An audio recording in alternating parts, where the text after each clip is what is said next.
I'm an artist, a painter, and I find myself wrestling with two myths. One in my work and the other in the business of being an artist. They're both about real estate. So in my work, in my paintings, I wrestle with the myth of the American dream. In this one, we have romantic figures. We have a guy who pulls himself up by his bootstraps and a hot housewife. They buy their dream house and they live happily ever after in middle-class domestic utopia. So we all cling to some form of this story. It sticks in our collective imagination, no matter how many times it actually crashes and burns in real life. So I take the vintage advertisements for this myth and I rearrange them into new narratives, new, less tidy narratives. And I paint on old fabrics, old curtains and tablecloths, and I leave the patterns revealed as part of the image. These curtains and tablecloths, these fabrics, had been part of someone's domestic life, and they have stories hidden inside, and I uncover them.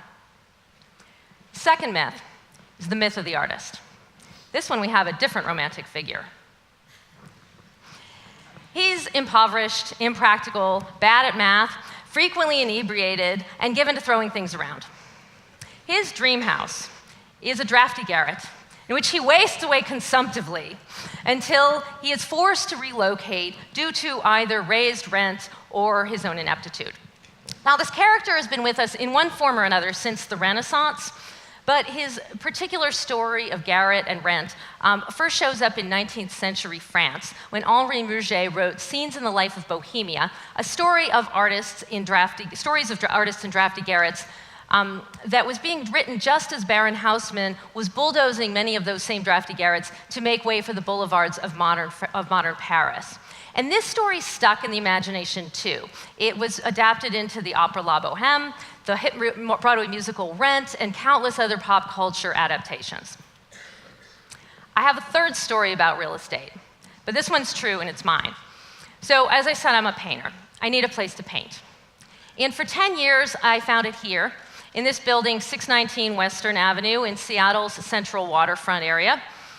In the early 80s, it was an abandoned warehouse, and a few artists moved in, and then a couple more. And over the course of 30 years, it grew organically into the largest and longest-running all-arts building on the West Coast. In 2011, when our story takes place, there were about 120 artists working there. The building had been badly damaged in a 2001 earthquake. Damage that was never repaired because the owner had always planned to demolish the building and put up something more profitable, something we knew going in. We knew that our dream house wasn't going to be there forever. And also, not to get all 19th century Parisian or anything, but it was a little bit drafty and rather dangerous. But we went into the bargain with our eyes open. We had cheap rent in exchange for temporary and rather dangerous conditions. It's a bargain struck by many artists in many other cities and many other times. My window looked out onto this mid-century viaduct, which had been damaged in the same earthquake and was also dangerous. So the state of Washington decided they wanted to replace this road with a tunnel underneath the middle of downtown Seattle. And in their studies, they found that the only building in the entire path of the tunnel was not going to be able to withstand the vibrations of the tunneling machines was, you guessed it, our dream house.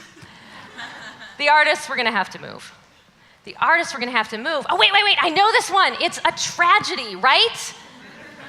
The public and the media ate it up. And they just took this story that had been written 150 years earlier, and they picked out the details of ours that fit and plugged those in, and then they discarded the other ones. Or they just made stuff up. One writer said that we lacked heat and running water, and that wind whipped in through broken windows onto poor artists shivering and under thin blankets. I mean, we had basic amenities, and you could actually just call the landlord to get the window fixed. But we were misfits and starving artists who did wacky stuff like throw couches out the window, supposedly. And even though it was just a regular commercially leased building to different entities, it invariably was called an artist colony, and sometimes even a hive. It was kind of like we were separate species, part of the environment. And it was even suggested at one point that we be considered just that, part of the environment in the environmental impact studies, because we were endangered, soon to be extinct. So back in the real story, this was a highway project that we were getting kicked out for, so that meant that the Department of Transportation has to compensate all the displaced businesses. And like many artists, I am actually a business. But it was widely assumed that none of the artists would actually be able to take advantage of these benefits because we wouldn't be organized enough. But in the end, 89 of 120 artists qualified as businesses and were relocated just like your mom and pop store. But 89 displaced businesses didn't fit the narrative, so it was kind of left out. Instead, we got wildlife habitat. So most of us actually just wanted to get back to making our art, so we got to work. I used my relocation funds to convert a floor of empty offices down the road into 13 artist studios. And I used the fact that I had this construction money to negotiate a lower rent, and I organized my artist subtenants to use their benefits to help fix the place up as well. I secured permits, badgered contractors, and filled out thousands and thousands of forms to get them paid by the state. We moved walls, we moved sinks, and we moved a half-ton printing press. So while we were being portrayed as victims in the media, we were actually seizing this really rare opportunity to build something new. It turned out that the wildlife were actually developers. Who knew? But the myth of the artist and the garret is a really sticky one, and it pervades even current policy discussions about artists and property values in real estate. You know, the one in which the artists are both the cause and one of the victims of rising property values in cities. Artists create wealth, but for somebody else. For example, in my own city, our former mayor told a gathering of arts workers how important we were to the city. He said, "You're the reason that Amazon wants to build here. You're the reason tech companies are filling up the second floors in Pioneer Square." I was like, well, the second floor in Pioneer Square is where I built these studios. And if some tech company that we attracted offers more money when my lease is up, the arts aren't going to be there for very long. Another official put it this way. He said that artists were the goose that lays the golden egg of raised property values. I was like, well, actually the guy meant well, but if we're geese, we're not sitting at this table where the discussion has taken place unless we're cooked. And unfortunately, the cooked goose identity and the victim identity gets internalized by artists, and artists themselves cling to this story even though we never benefit from it. Maybe we're afraid that if we are too good at business and we're not victims and we don't meet the role, that we're not real artists, or that other people won't think we're real artists and they'll dismiss our work. And actually, in my experience, that second fear is sometimes justified. But if we keep telling the same story, the ending's going to be the same. The rent will go up and the artist will have to move, and culture and cities will suffer for that. So we have to write a new story.